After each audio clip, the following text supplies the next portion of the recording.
Welcome to It's a Matter of Music, a show that takes you down the roads traveled by creators and artists searching for the doors in and out of the music business. Hosted by songwriter, poet, and storyteller John Gray, and brought to you by It's a Matter of Music Publishing Company, where melodies are wrapped around life. Now, here's John. Hello, ladies and gentlemen. Welcome to Melodies Wrapped Around Life. This program is brought to you by It's a Matter of Music Publishing Company, P-Head Productions, and the great group in the business of encouraging. Today, we're very happy to have on the show an individual that I've known about, heard sing, heard about for years, and I'm so excited to have him and proud and honored to have him on the show, Mr. Keni Thomas. And Keni, John, welcome. Thanks for having me. Welcome to Tullahoma. Good to be in Tullahoma. You were here today and did a talk about leadership. I did. I got to speak to the school district, everybody that's starting up the year, try and get them a little bit inspired. Told the story of the Battle of Black Hawk Down and the guys that's always a privilege to me because it's by the grace of God they're the only reason I'm still around. So, right. And I've just learned to tell the story, and I can translate it to the audience to try and hope that they see themselves as important and part of something bigger than themselves, and kind of relay that message that when we need you is when it's hard.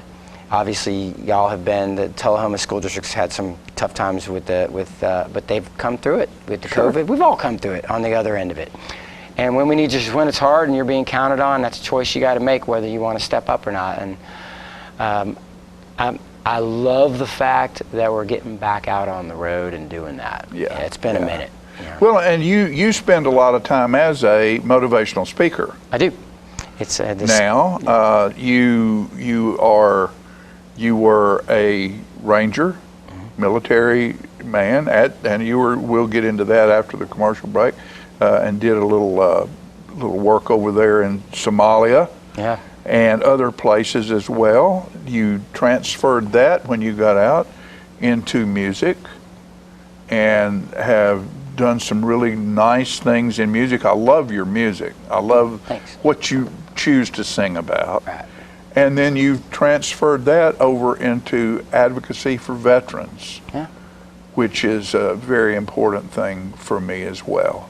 It's what I call using your superpowers for good. There you go. And we've all got them. We all got some sort of superpower. And at some point when you make a name for yourself in the music business, it became less and less about writing the hit song for me as it did. It became more about who was I impacting and how was I making a difference with the music. Okay. Some people will tell you the only difference that I want to make is in my bank account. Nah, that's not what it's about. Right. So for me, it was let's write some songs that matter, write some songs that are fun, because it makes the songs that matter pop out a lot more. Right. And when you found yourself on a national stage, you never underestimate the power of a hit. Like a hit was lost on me. Like I didn't understand how many people actually heard your music till it went to radio. But what that did was put people, and I didn't know that you were in the military. Tell me a little bit more about that. And that, for interviewers and newspapers and TV and online stories, was much more interesting than, tell us about why you wrote this song, right, which is what you typically talk to with an artist and a songwriter. And what's this song mean to you? The DuPont songwriting team ran a great race today.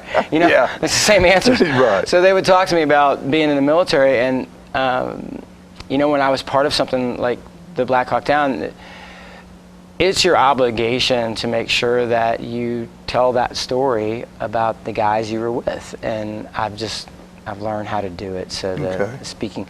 Plus, it's important, whether it's music or doing speaking, it's important not to suck. Yeah. Because if you do, they won't ask you back. No, if you don't suck, they ask you back. Well, I'll tell you what, we're going to ask you back right after this quick commercial break, and we'll get into a little detail. We'll be right back.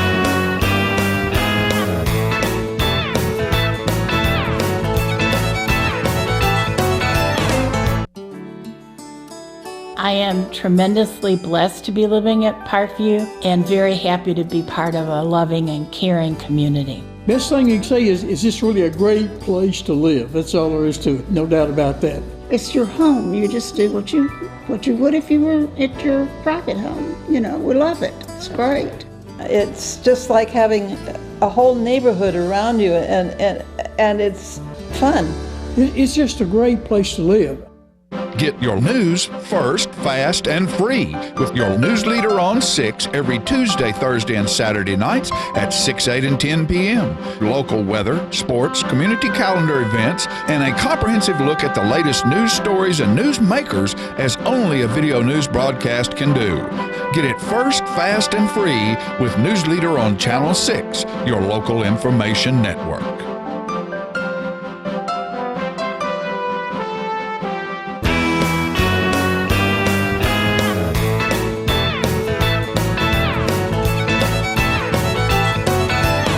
What we're going to let Keni do right now is tell us a little bit of the story of Black Hawk Down.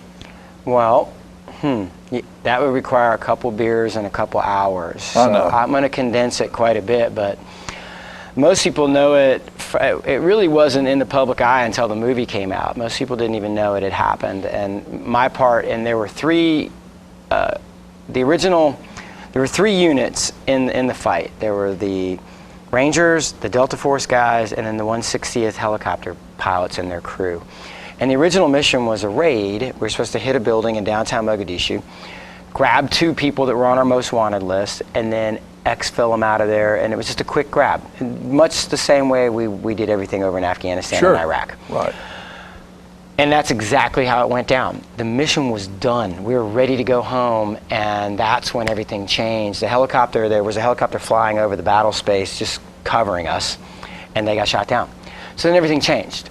So now there's a Black Hawk Down, and then the 80 guys that were on target building are going to move on foot because the bird only crashed about 5 blocks away. So we're going to move on foot to try and help the crew.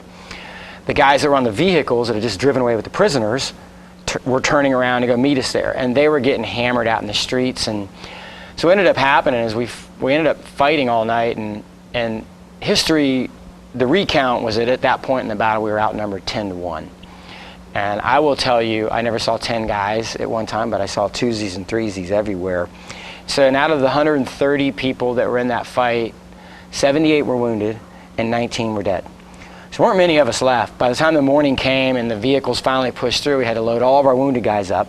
Finally got the helicopter's pilot's body out of the wreckage. It had just crushed into the wreckage, so it was tough.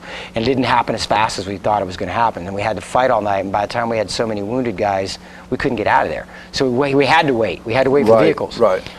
And the 10th Mountain guys came, and the Rangers had been all shot up and beat up, kept coming, and finally loaded everybody up. And the rest of us, there were 30 of us, we ran out of the city, running and gunning. And for those of us who, we're still a pretty tight group. I can imagine. The movie was brutal. It was. It's like sitting in traffic. It made me really tense, and having come through something like that, you will spend the rest of your life thanking the men and women who are on your left and right, because again, by the grace of God, they're the only reason I'm here. And so you use what opportunities you can to honor them. And when you get put into the spotlight and you're handed a microphone, that is what it's a get to. Like, I get to talk about those folks. And the beautiful thing about when I first got to Nashville was the producer Brent and y'all's engineer here at the TV station, Philip Scoggins, was the engineer when I first got to Nashville. And we set out to make a record, and we started making just stories about military themes. You write what you know. Some people write dirt road anthems, some people write drinking songs, and I could write fun party songs, but the ones that had the meat were these songs about that few people could go to, which were these military type stories. And some of them were fun stories, some of them were pretty heavy stories. But we made a whole album, and the first album was Flags of Our Fathers, and a surprise song on it was Not Me, which was just sort of a story about 3 people who did something they didn't want to have to do. But that's when we need you. That's my whole message. When we need you is when it's hard. And you would appreciate this, because we sat down that day. It was Billy Montana, Brent Mayer, and myself. We're going to write for Keni Rogers, who was cutting a record. Keni. And they look at me and they go, what do you want to write about? I was like, I want to write about stepping up and doing something hard when you don't want to be doing it. And Brent told this story about how, when I was a young man, I took my son to baseball practice, and I was the only dad there. And we're all waiting around for the coach, and they handed me the clipboard. I'm like, hey, not me. I'm not the coach. He goes, and 7 years later, I finally stepped away from being the coach. And that was the title. So the song became Not Me, and Emmylou Harris came in and sang on it, and Vince Gill came in and sang on it. And it was just an unexpected hit because it was guitar. If you go back and listen to the track, it was a guitar and a cello. Can you imagine that on the highway nowadays on XM radio, like them just a guitar and a cello? I can imagine that. Yes. Well, yeah, me too. Like, but it's not going to happen. And, but that kind of got us into the game, and then from there, we had a solid run of it and a great career, but what that did was get you in front of a big audience, and I use that to talk about my buddies. So, how was that for a description of all-inclusive? That's pretty good. All right, there you go. That's pretty good. For those of you at home, when you're on TV, you're on a time hack, so you have to kind of condense your story. So that was my life in 3 minutes. All right. So along with that, now you've turned that into motivational speaking. Yep. We'll skip down through. We've gone through, and we'll get to the other part right now. We've gone to motivational speaking, where you've taken that to another step, where you can use your stories and you can use your songs to make a point of when it's tough, when nobody's stepping up, somebody has to. Yeah. If you're the only dad, I wish we had more dads that we could get 7 years out of. Yeah, right. Yep, that's agreed. Yeah, turns out that I'm good at. It's an extraordinary story. I was comfortable on a stage. I could walk on a stage and own that space. Excuse me. And as you start talking to the workforce out there, ultimately, you've got veterans coming out of the military over the past 20 years. They're all combat veterans, and they're sitting in the audience, and they're relating to you, and they'll come up to you afterwards and be like, how do you do that? Like, how do you get up and just talk about it? I'm like, the more you talk about it, the easier it gets to talk about it. And I started realizing that what was from the O's to the teens to now to the 20s, what was challenging the veterans out there into the workforce, it was the transition. And I would ask them, I'm like, how's the transition? And they would all say almost the same thing. Like, yeah, man, it's tough, a little tough. And some of them could articulate why, and some of them could not. But I can tell you why right now. If you were to go look at the VA system, our diagnosis of PTSD in the system is epidemic. All of these people have been diagnosed by experts, so clearly they have something. When you look at the numbers, though, John, 80-something% of them never saw combat. So what do they have? It's clearly it's not what we saw on the battlefield that's bothering us. What I know that it is it's when you get out and you had that brother to your left and the sister to your right, and you had that sense of purpose, and I knew what I was here to do. I'm here to take care of you, and you're here to take care of me, and we're here together to accomplish the mission. My mission, my people before myself. That's the servant leader model. Sure. And we all lived it, we all had it. When you have it as a human at a very basic level, it fulfills this need that we have as people. We need to be together and to count on each other. Then all of a sudden you're out here in the real world, and there's the perception that you're on your own. And it just the transition takes a minute for you to realize that you're not necessarily on your own. That's what I try and talk to the vets about. Sure. Keep doing what you already know how to do. You're experts at leading.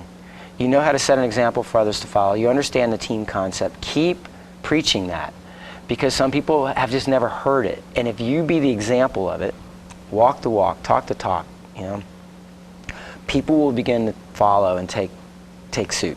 I promise you, the people around you will notice that you are leading by example. And that's how I started realizing that some of the vets were having a challenge making the transition, but I know the root of it is very simple. It's that they want to be part of something again. They want to be part of something bigger than themselves. We also, though, I think, you look at the military is constructed, the doers, the ones who perform and do the services are young people who fight the fights. They don't make the plans maybe, but they fight the fights. And here's a young person that's flying around in a, $40 million aircraft, and they're 23 years old, 24 years old. And when they get out and go to work, a guy's scared to let them drive his truck.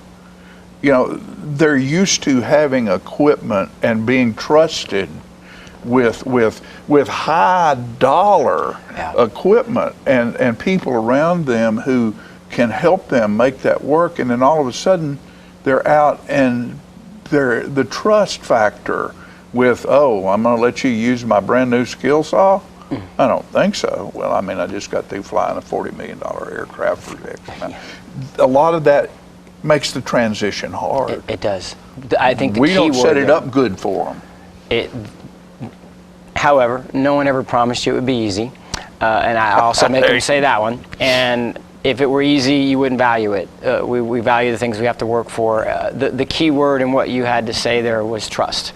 The cornerstone turns out that all the leadership manuals and every book that you've ever read on leading others that says trust is what you're trying to create. Trust in your people, trust in each other, trust in your equipment, trust in the process. Trust me, I trust you. And I think there's something to be said for the military where we trust you until we don't anymore, until you screw it up. Right.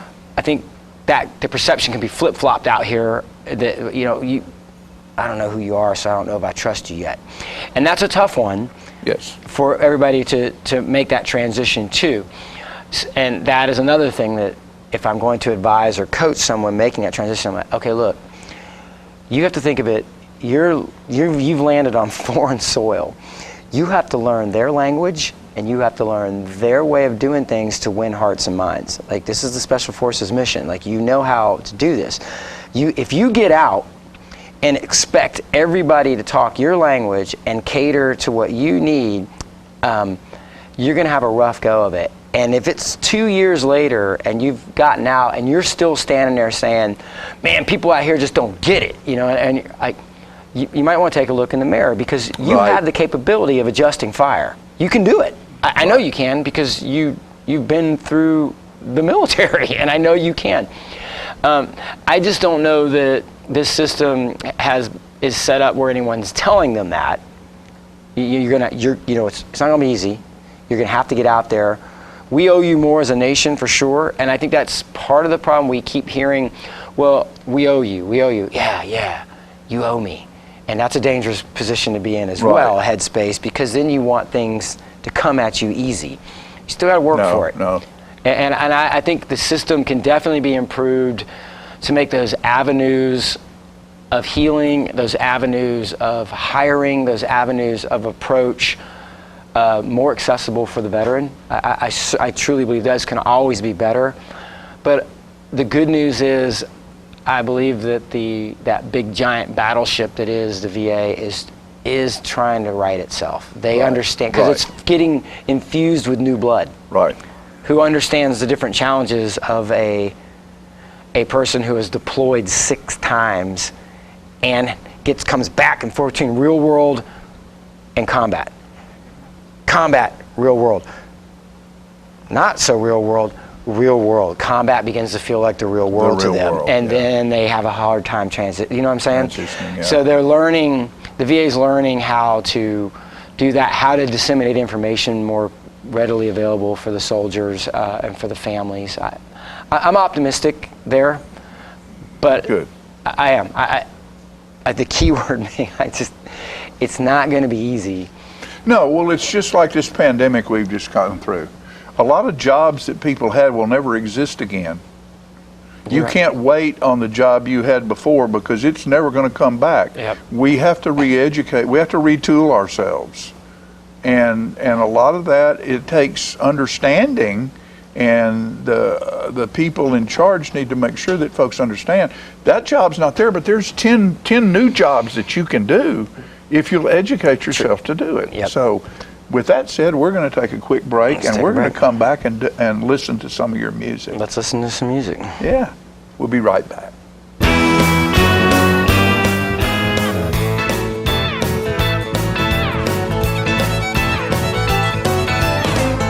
I can think of this wonderful little woman that I had. She said, I can't talk. There's nothing there. And she said, I want my voice back. After the first session, she was loud. I'll never forget this. She said, there's a voice in me still. Whether it's Parkinson's or a stroke or whatever, they are not at the bottom, but they can always get better. Let us champion your recovery. Life Care Center of Tullahoma. Get your news first, fast, and free with your news leader on 6 every Tuesday, Thursday, and Saturday nights at 6, 8, and 10 p.m. Local weather, sports, community calendar events, and a comprehensive look at the latest news stories and news makers as only a video news broadcast can do. Get it first, fast, and free with News Leader on Channel 6, your local information network.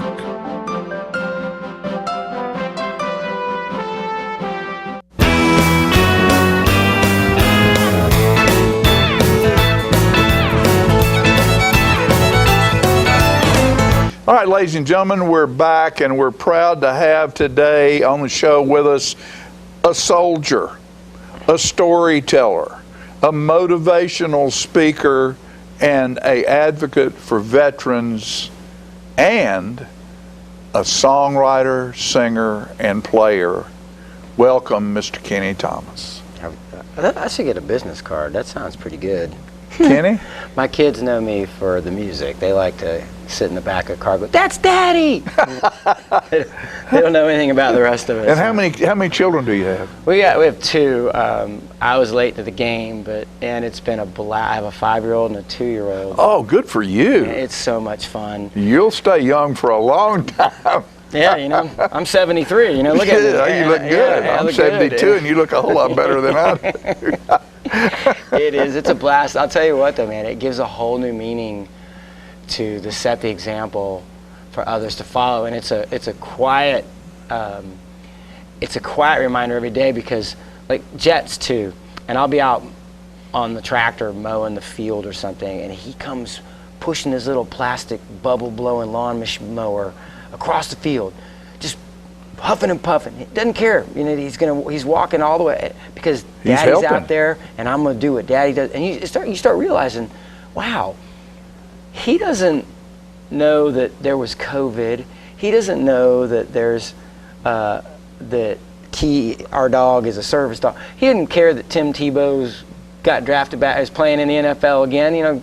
Thank goodness. And he doesn't care. What he cares about is what Daddy's doing. Right. And I got tears in my eyes. It was heartbreaking and heartwhelming at the time. I remember thinking, man, I've got to check myself quite a bit, because I'm the example that they look at as, this is what I want to be like. So there have been a whole lot of songs written about that, right? Yeah, there have been. Yeah, man. The song I want to do is the one we talked about earlier. It was that first one that kind of got us on the map in Nashville.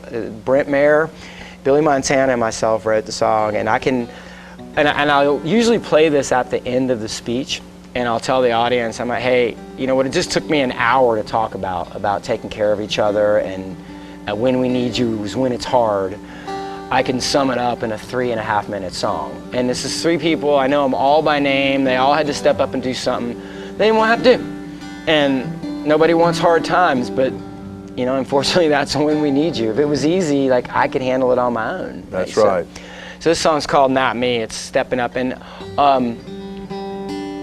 when I go back and listen to that record, it always makes me smile, because Emmylou Harris and Vince Gill sang the backups on it. Right. And it was Emmy, I don't know if Philip remembers this, but Emmy kind of came in and sang and politely trashed me from the thing. She's listening to my vocal, and she's like, "Oh yeah, Keni, you pushed the beat just a little bit. Don't worry, Willie Nelson does the same thing." And I'm like, did you just trash me and compare me to Willie? That sounds compared great. to Willie, I mean. Well, no one raised their hand that day when they asked for volunteers. He got picked out by default. he was the only daddy there. We know what you're thinking, choose someone else instead. But this league was built on coaches who stood right there and said, not me, not me. No way with this job of mine, I could never find the time. Not me, no, not me. But the world becomes a better place when someone stands and leads the way, steps forward when they'd rather say, not me.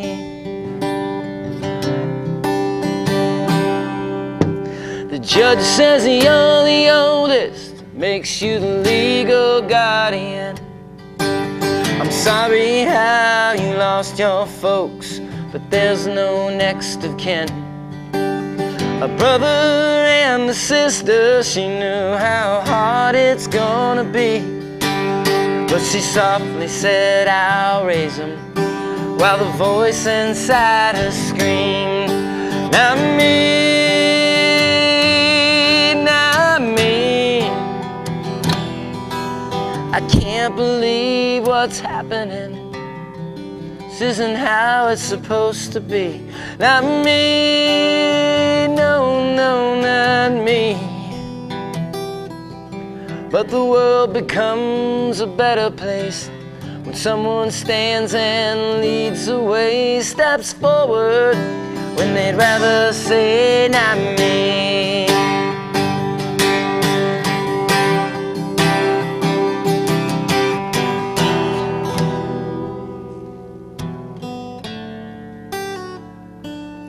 A young captain at attention, a star pen on his chest. He recalls the battle while the final roll call is read. They were the finest soldiers, it was my privilege to lead. And they deserve the medals, the men who died. Not me. Not me, not me. I just did what I was called to do. You'd do the same if it was you. Not me, Lord knows not me. But the world becomes a better place when someone stands and leads the way, steps forward when they'd rather say, not me. Yeah, yeah, steps forward when they'd rather say, not me.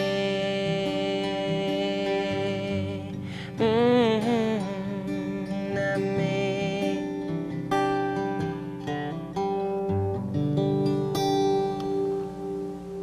Soldier, advocate, storyteller, and sure enough, songwriter and singer. Yeah, pretty good songwriter. Pretty good songwriter, Okay, Keni Thomas. yeah, thanks.